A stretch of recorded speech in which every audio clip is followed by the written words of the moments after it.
Over 12 years in the making. Filmed on 5 continents. With a running time of over 9 hours. Perhaps the most relentless murder in the history of cinema.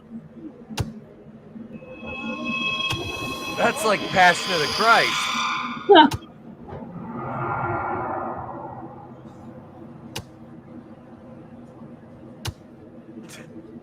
Chaotic Rampage American Pictures proudly presents.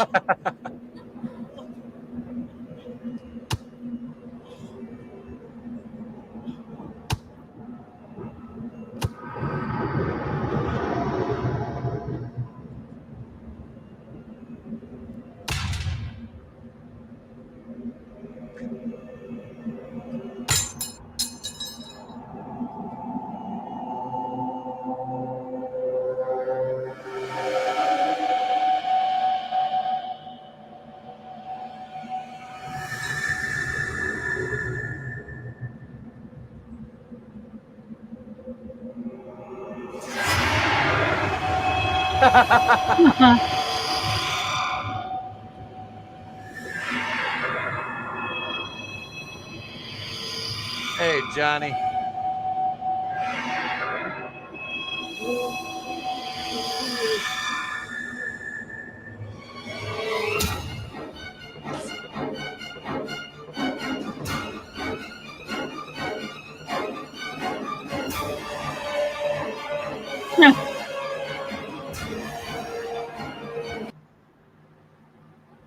Wow. I've never seen that before. I haven't either. That was fucking something right there. Holy shit. Damn. What up, Johnny Cage? Thank you for that one, Ariel.